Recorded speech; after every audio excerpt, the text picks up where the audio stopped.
नमस्कार मंडळी, मी अपेक्षा, मराठी कॉन्टेंट क्रिएटर. तुमचं ना माझ्या आजच्या व्लॉगमध्ये मनापासून स्वागत आहे. आता घरातलं सगळं आवरून झालं आहे आणि आम्ही निघालो आहोत रांजणगावच्या महागणपतीला. छानसा स्लीवलेस टॉप आणि स्कर्ट मी घातला आहे ब्लॅक कलरचा आणि हा छोटासा स्कार्फ घेतला आहे. तर ना हा जो कॉस्ट्यूम आहे ना तो माझा खूप जास्त फेवरेट आहे. निघायचा प्लॅन होता 10 वाजता, पण ना निघता निघता आम्हाला वाजले होते 12.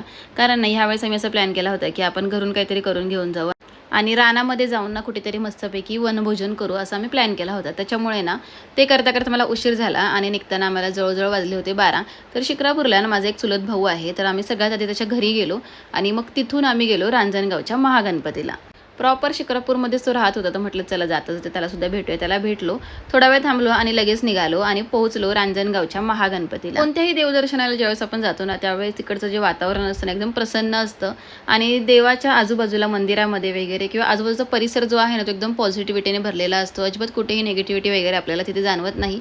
आणि गेल्याच्या नंतर आम्हाला असं कळालं की जे मंदिर आहे गणपतीचं ते तब्बल 2 महिन्यासाठी बंद असणार आहे. त्यांना आम्ही तिथे विचारलं असं का बरं, तर मग त्यावेळेस त्यांनी सांगितलं की मंदिराचं जे आहे ते काम चालू आहे आणि कामं कंप्लीट होण्यासाठी जवळजवळ 2 ते 3 महिने जाणार आहेत.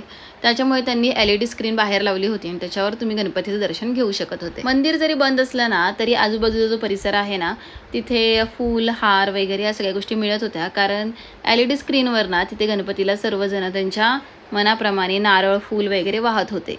इथे एक बॅनर लावला होता, त्याच्यावर त्याने दाखवलं होतं की मंदिर कसं असणार आहे. फक्त मंदिर बंद होतं, आजूबाजूचा परिसर बंद होता, पण बाहेरची दुकानं वगैरे आहे ती चालू होती आणि तुम्ही LED स्क्रीनवर ना महागणपतीचं दर्शन घेऊ शकत होते. तर मंदिर का बंद आहे हे तुम्हाला कळालंच असेल आणि मंदिराचं जे काय आहे ते जीर्णोद्धार चालू आहे आणि 2 ते 3 महिन्याने आपल्याला सुंदर असं मंदिर बघायला मिळेल. तोपर्यंत जर कोणाला दर्शनासाठी जायचं असेल तर LED स्क्रीनवर तुम्ही दर्शन घेऊ शकता. रांजणगावाला जाऊ शकता. फक्त एवढंच आहे की तुम्हाला मंदिरात जाता येणार नाहीये. थोडासा ना आम्ही आजूबाजूचा परिसर फिरलो छानपैकी.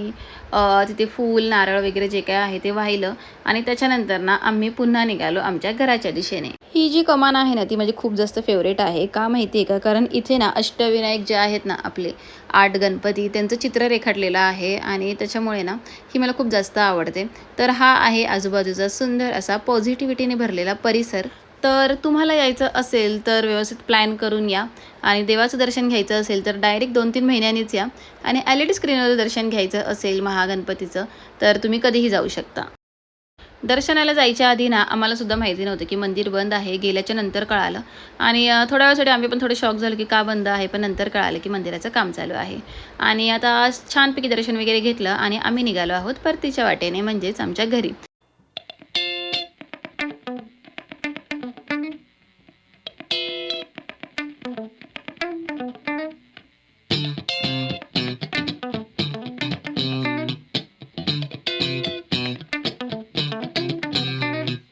चला तर मंडळी, आजचा ब्लॉग तुम्हाला कसा वाटला आणि त्याचबरोबर ना आजची माहिती तुम्हाला माहितीपूर्ण वाटली का हे सुद्धा कमेंट करून मला नक्की सांगा.